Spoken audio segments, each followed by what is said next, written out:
তার মায়ের দীর্ঘদিন ধরে তিনি অবশ্য বলেই দিয়েছেন যে বাত ব্যথা, এবং স্থানীয়ভাবে কিছু চিকিৎসায় ব্যথার ওষুধ খেলে সে ব্যথাটা কমে যায়।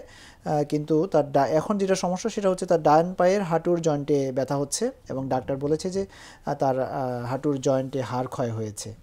তো এক্ষেত্রে তার করণীয় কি? আচ্ছা আচ্ছা, ওনার ক্ষেত্রে আর কি আমরা অস্টিও আর্থাইটিস, ওনার লক্ষণগুলো শুনে মনে হচ্ছে অস্টিও আর্থাইটিস বা হচ্ছে বয়স্কজনিত কারণে হাড্ডির একটা নির্দিষ্ট অংশ বেড়ে যায়, এবং ওটা থেকে যে বাতের সমস্যা ওটা হয়েছে বলে আমার মনে হচ্ছে ওনার সমস্যাগুলো শুনে। যদিও আমাদের নিশ্চিত করার জন্য হয়তো রুগীটাকে দেখে পরীক্ষা করলে এবং কিছু হচ্ছে দু একটা ইনভেস্টিগেশন করে আমরা নিশ্চিত হওয়া যাবে। লক্ষণ মনে হচ্ছে অস্টিও আর্থাইটিস নামক এক ধরনের বাতরোগে উনি ভুগছেন। অস্টিও আর্থাইটিসের চিকিৎসার ক্ষেত্রে আমরা কিছু স্টেজ বাই স্টেজ আগাই।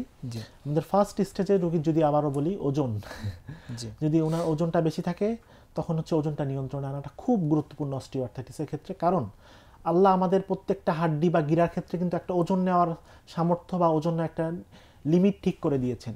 এর বেশি যদি আমরা বডি বা হাড্ডিটা চাপ দিই তখন কিন্তু আস্তে আস্তে ওটা ক্ষয় হতে থাকবে এবং হচ্ছে হাড্ডিটা চারপাশ দিয়ে বাড়তে থাকবে।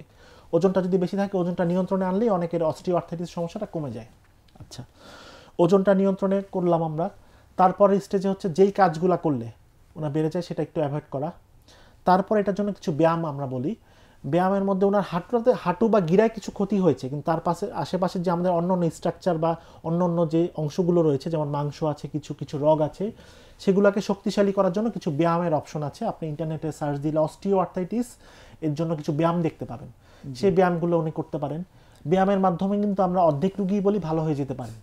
আচ্ছা, ব্যায়ামেও যদি না কমে তখন আমরা কিছু ওষুধ সাজেস্ট করবো বা কিছু ওষুধের ক্ষেত্রে আমরা যেতে পারি আর কি।